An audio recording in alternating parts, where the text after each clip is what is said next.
रहती थी। सुनीता के माँ बाप काफी समय से शहर में ही रहते थे। सुनीता के माँ बाप उसे बहुत प्यार करते थे। सुनीता उनसे जो भी मांगती उसे वह सब मिल जाता। वह उसे नए नए तोहफे ला कर देते जब भी बाजार जाते। वह पढ़ाई में भी बहुत होशियार थी। अपना सारा काम वह खुद बहुत सफाई से करती थी। उसका बहुत सभ्य स्वभाव था और वह सबकी मदद करती थी। वह अपने जीवन से संतुष्ट थी। एक दिन स्कूल में अपनी कक्षा में जाते हुए उसने कुछ बच्चों को देखा। वह जानना चाहती थी कि वहाँ क्या हो रहा है, तो वह उन बच्चों के पास चली गई।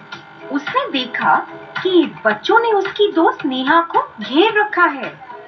वह सब नेहा के नए पेन को देख के बहुत खुश हो रहे थे। उसे भी नेहा का पेन बहुत अच्छा लगा। उसने नेहा को वह पेन उसे देने को कहा।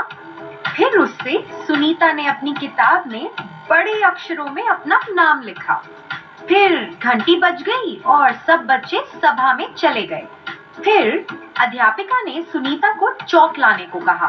सुनीता चौक लाने ऊपर गई, जहां उसने नेहा का बैग देखा जिसमें वह पेन था।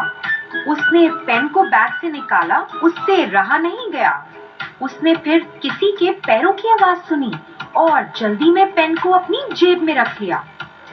सुनीता ने देखा तो वो उसकी दोस्त श्रुति थी। श्रुति की तबीयत ठीक नहीं थी, इसलिए वह सभा में नहीं जा पाई। सुनीता जल्दी से चौक लेकर नीचे गई। पेन उसी की जेब में था। सभा के बाद बच्चे कक्षा में वापस आए। नेहा ने जब बैग खोला तो उसे वह पेन नहीं मिला।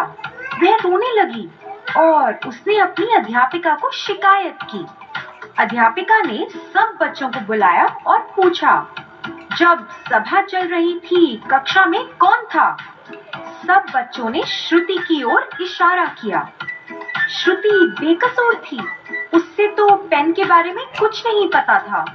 अध्यापिका ने श्रुति को बहुत डांटा। श्रुति बोलती गई कि उसे पेन के बारे में कुछ नहीं पता, पर अध्यापिका ने नहीं सुनी। फिर अध्यापिका ने श्रुति को एक दिन का समय दिया। तुम तब तक सच बता दो, नहीं तो तुम्हें प्रिंसिपल के पास जाना पड़ेगा। ये सब सुन के सुनीता बहुत घबरा गई। उसने पेन को कसकर पकड़ रखा था, पर कुछ बोल ना सकी। उस शाम जब सुनीता अपने घर पहुंची, वह अपनी इस गलती के बारे में सोचती रही। उसकी वजह से श्रुति को सब भुगतना पड़ा। शर्म के मारे वह रात में सो ना पाई। अगली सुबह सुनीता स्कूल गई। कक्षा में जाते हुए उसने श्रुति को रोते देखा। सुनीता सच बताना चाहती थी। जब अध्यापिका आई, उन्होंने श्रुति को सच बताने को कहा, पर सुनीता ने उनका हाथ पकड़ा और कहा, पेन मेरे पास है। कल मैं बहुत डर गई थी, मुझे माफ कर दो, मैं ये दोबारा नहीं करूंगी। कक्षा के सारे बच्चे बहुत हैरान हो गए। सुनीता को सुनने के बाद अध्यापिका ने कहा, सुनीता, तुम एक ईमानदार लड़की हो। अपनी गलती को सबके सामने स्वीकार करना बहुत बड़ी बात है। हम सब गलती करते हैं, पर अपनी गलती स्वीकार कर उसे सुधारना बड़ी बात है। तुम श्रुति से माफी मांगो और वादा करो कि तुम ऐसा दोबारा नहीं करोगी।